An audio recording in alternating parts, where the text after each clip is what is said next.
Ouais, les Français qui ont repris la main sur le palmarès des 24 heures du Mans, hein, que ce soit avec Dumas, puis avec Tréluyer 2 fois, avec Loïc Duval l'année dernière. Exactement. Oh, regarde. Oh là, oh là là là là, regardez, une voiture qui vient de sortir très violemment. Il n'en reste rien de cette voiture. Oh là là, mais c'est quelle voiture? Waouh, l'Audi Quattro. C'est pas possible. L'Audi de Loïc Duval, de Christensen et de Lucas Di Grassi qui vient d'être pulvérisé. Oh là là, là, attention, c'est fort. Hein. Oh, la voiture, elle est détruite. On voit le casque à Loïc. Oh putain. Ah là là, du côté de chez Audi, évidemment, tout de suite l'inquiétude.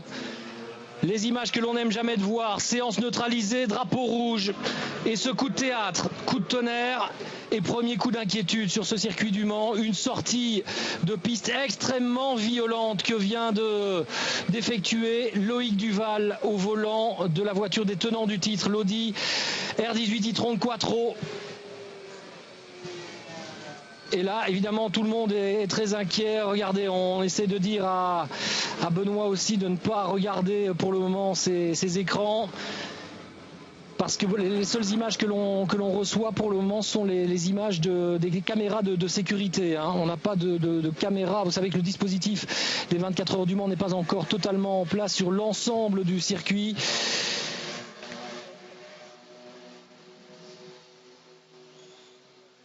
Et immédiatement la voiture de sécurité évidemment qui part sur le lieu de l'incident. Ce sont les images que l'on n'aime jamais voir, les images que l'on n'aime pas vous proposer. Dans un sport qui, on le disait encore il n'y a pas très très longtemps, en compagnie d'ailleurs d'Henri Pescarolo qui nous rejoint à l'instant, dans un sport qui devient de plus en plus sécurisé. Henri, on en parlait il y a 3 heures ce midi au déjeuner à table.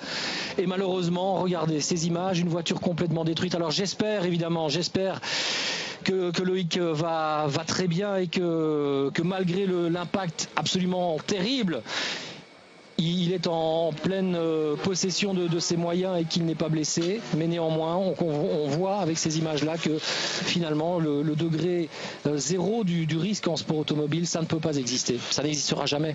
Non, de toute façon, la vitesse à laquelle Loïc est sorti est impressionnante. Il y a de quoi amortir le choc théoriquement. Une coque homologuée comme la coque de l'Audi, comme la coque de toutes les voitures modernes, c'est absolument indestructible. Mais il y a quand même une décélération très violente. Et j'espère que Loïc est simplement coincé par les débris de carrosserie autour de lui et qu'il n'a rien à l'intérieur. J'espère que ça n'est pas grave parce que c'est vrai que maintenant le sport automobile n'est plus un sport très technique. Parce que Loïc, il a déjà prouvé tout au long de sa carrière, et en particulier aux 24 heures du Mans, que quand il fait Henri, je vous interromps parce qu'on a revu ces images de la caméra de surveillance. On a bâché la voiture désormais. Est-ce que ça veut dire que les opérations de désincarcération sont terminées? On aurait pas mis une vache sur la voiture si le pilote était dedans. Donc le pilote est parti. Dans quel état, c'est ce qu'on attend. Voilà, une ambulance en tous les cas, une image qu'Olivier Denis peut nous proposer. On voit une ambulance quitter le circuit au loin en espérant évidemment que tout va bien. Encore une fois, on le rappelle, pour Loïc Duval, tout va bien, tout va le moins mal possible si d'aventure le pilote français doit être blessé. Mais on nous dit, alors évidemment je veux vous donner ces informations-là tout à fait au conditionnel, mais pour le moment il semblerait que Loïc soit OK. Je ne peux pas vous en dire davantage, mais les premières informations que l'on reçoit sont celles-là. Loïc Duval irait bien et serait conscient.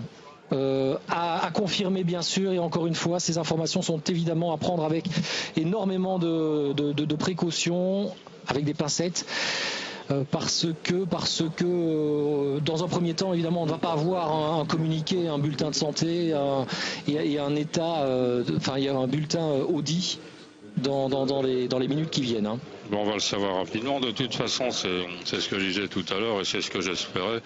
On a vu des voitures infiniment plus détruites que celles que l'on a vues, celles de Loïc. En plus, ça se passe dans les S-Porsche qui sont des est à très haute vitesse, mais il n'y a pas énormément de dégagement de chaque côté pour que le choc soit trop violent. Donc là, quand on le voit sous la bâche là qu'on vient de voir, le cockpit lui-même est absolument sans problème. C'est très spectaculaire, il n'y a plus de suspension à l'avant, plus de suspension à l'arrière, plus de capot. Mais la cellule de survie apparemment n'a pas bougé. Et donc j'espère que tout ça va se confirmer et que la cellule de survie aura fait son travail, c'est-à-dire qu'elle aura protégé le pilote. Tout le reste est détruit, mais la cellule ne bouge pas. Et comme le choc était très violent, mais à cet endroit-là, c'est théoriquement supportable par le pilote. J'espère qu'on va avoir de très bonnes nouvelles rapidement. Allez, on va croiser les doigts et espérer dans ce sens. La course devient évidemment toujours dérisoire, ou les essais deviennent dérisoires dans ces cas-là. Henri, admettons néanmoins, partons du principe, de l'hypothèse que Loïc va bien, le mieux possible en tous les cas. Est-ce qu'une voiture qui vous semble détruite comme elle l'est là peut être encore réparable à une échéance de 3 jours à peine? Tout dépend de l'état de la coque. Si les suspensions sont passées au travers de la coque, si la coque elle-même n'est pas réparable, à ce moment-là, il faut changer la coque. Dans ce cas-là, il faut une dérogation? Je pense qu'il faut une dérogation parce que en course, on n'a pas le droit de changer une coque, mais aux essais, je crois qu'on devrait être autorisé à le faire. Et pour Audi, reconstruire une voiture, ça devrait pas poser un gros problème. Ouais, en 3 jours, ça serait suffisant peut-être. Après, là, il y a une voiture complète à reconstruire. Si la coque est touchée, et je crains fort qu'elle le soit, parce que dans ce genre de choc, très souvent, les suspensions passent au travers de la coque et c'est pas réparable. Voilà, on vous le rappelle, on a été